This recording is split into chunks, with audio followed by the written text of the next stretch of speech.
Halo, selamat pagi anak-anak. Bagaimana kabarnya? Semoga semua dalam keadaan sehat dan dalam keadaan selamat. Nah, sebelum kita memulai pertemuan kita hari ini, izinkan Bu Delina untuk mengucapkan panganjali umat. Om Swastiastu. Nah, anak-anakku, bagaimana kabarnya? Sehat semua? Sehat ya. Nah, selamat ya anak-anak. Kalian sudah naik ke kelas 9 sekarang, jadi udah semakin dewasa, jadi pemahamannya juga pasti semakin lebih baik ya anak-anak ya. Nah, anak-anak, pertemuan kita hari ini hari pertama, Bu Delina akan memaparkan materi pembelajaran untuk 1 tahun ke depan. Nanti mohon disimak, bila perlu dicatat, yang penting-penting supaya nanti memudahkan kalian untuk belajar. Oke? Kita langsung saja masuk ke dalam pemaparan materi dalam setahun. Ini ya, dari judul materi pembelajaran kelas 9 semester ganjil. Nah, ini anak-anak bisa melihat nanti kalian akan mempelajari kemahakuasaan Sang Hyang Widi sebagai Asta Aishwarya. Itu. Jadi kita ambil poinnya yaitu Asta Aishwarya. Nanti anak-anak akan mempelajari itu di mana dari sub pokoknya ada kemahakuasaan Sang Hyang Widi sebagai Asta Aishwarya. Nanti kalian juga belajar sloka dan mantra tentang Asta Aishwarya, cerita tentang kemahakuasaan Tuhan, serta upaya untuk menghayati kemahakuasaan Tuhan sebagai Asta Aishwarya. Sebelum itu, anak-anak mungkin ada yang masih ingat, apa itu Asta Aishwarya? Apa? Ya, Asta Aishwarya itu adalah 8 kemahakuasaan Tuhan dalam agama Hindu. Itu Asta itu artinya 8, Aishwarya itu artinya kemahakuasaan Tuhan. Itu ya anak-anak ya.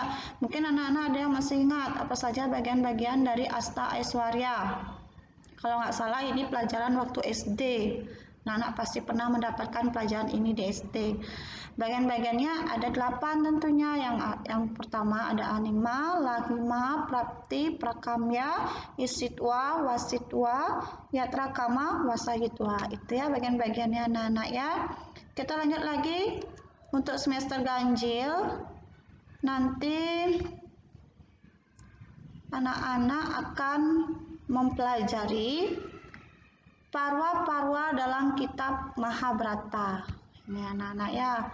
Nah, ini parwa-parwa dalam kitab Mahabharata. Nanti kita akan mempelajari cerita Mahabharata. Bagaimana ceritanya, bagaimana ada pembelajaran di dalamnya, itu nanti kita akan pelajari bersama. Di mana nanti itu kita mempelajari kedudukan kitab Mahabharata di dalam Weda, isi parwa-parwa dalam kitab Mahabharata, beserta nilai-nilai moral dalam cerita Mahabharata.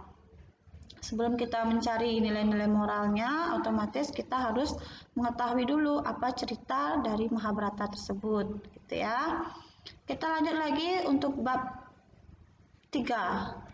Bab 3, budaya hidup sehat anak-anak. Nanti di semester ganjil juga kita akan mempelajari budaya hidup sehat, di mana nanti untuk sub yang kita pelajari, hidup sehat menurut kitab suci Weda, budaya hidup sehat menurut kitab suci Weda, manfaat hidup sehat dan penerapan hidup sehat. Anak-anak, hidup sehat dengan budaya hidup sehat sama atau tidak? Nah, nanti itu kita pelajari bersama. Lalu bagaimana manfaatnya dari hidup sehat itu, beserta bagaimana penerapan kita di dalam kehidupan sehari-hari untuk menjadi kehidupan yang lebih sehat. Itu nanti kita pelajari bersama. Nah, jadi anak-anak untuk semester ganjil ada 3 bab nanti yang akan kita pelajari bersama. Ya, kita berdoa kepada Tuhan Yang Maha Esa, Ida Sang Yang Widiwasa, semoga corona segera berakhir sehingga tidak 1 semester ganjil kita belajar secara jarak jauh seperti ini sehingga kita cepat untuk bertatap muka, gitu anak-anak ya. Nah, kita lanjut lagi untuk materi pembelajaran kelas 9 di semester genap. Nah, semester genap ada ajaran Pancayama dan Nyamabrata dalam membentuk karakter. Ajaran Pancayama dan Nyamabrata itu sudah kita dapatkan atau kalian dapatkan di kelas 6 SD kemarin. Pasti kalian sudah tahu dan hanya tinggal untuk mengingat kembali. Nah, di mana ajaran Pancayama dan Nyamabrata ini nanti kita akan mempelajarinya sebagai bentuk karakter.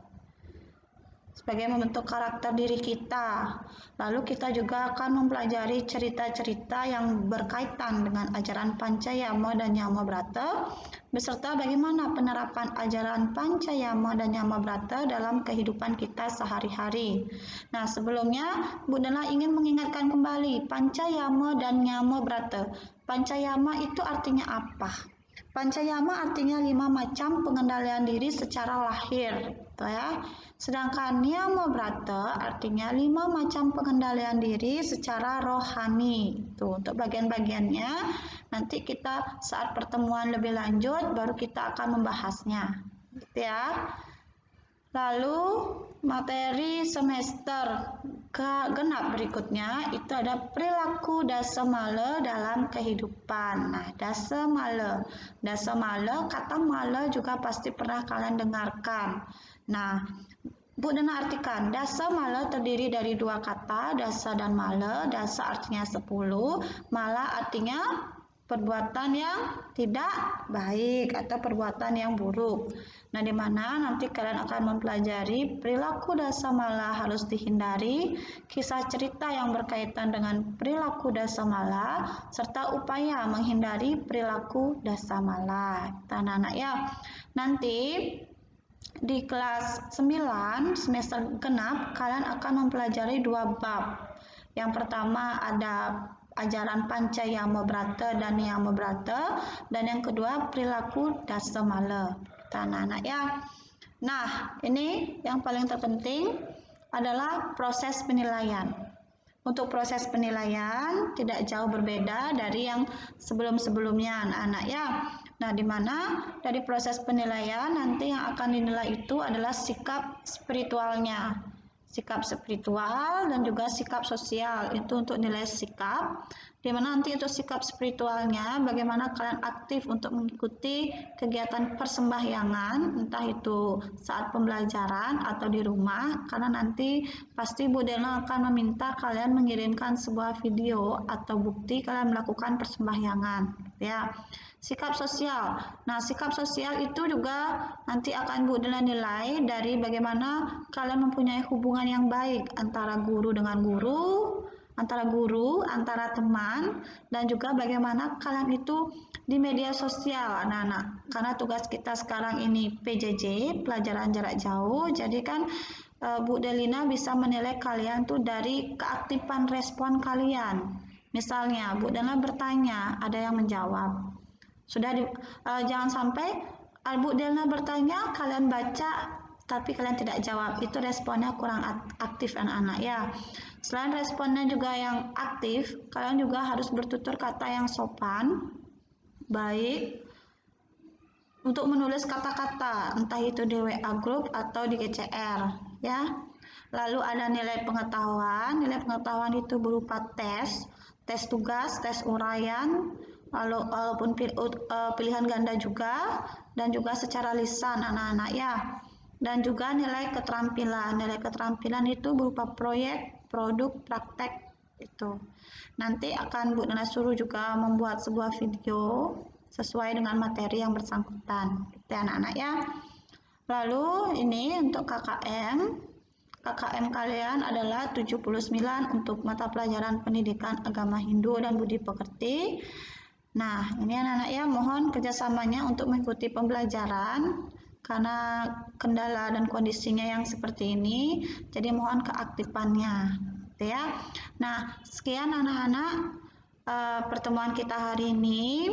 Untuk tugas hari ini kalian baru mempelajari atau baru melihat materi-materinya, mungkin sudah ada gambaran, sudah ada bayangan ke depannya. Untuk minggu depan Nah, untuk minggu depan kita akan memasuki materi berikutnya atau materi yang pertama di bab 1 itu adalah apa tadi anak-anak? Adalah Asta Aishwarya. Itu nanti kita akan mempelajari bersama di minggu depan. Nah, sekian dari Bu Delina. Mohon maaf apabila ada kesalahan dan tutur kata Bu Delina yang kurang berkenan di hati. Sampai jumpa minggu depan anak-anak. Nah, akhir kata Bu Delina akhiri dengan Parama Santi. Om Santi Santi Santi Om.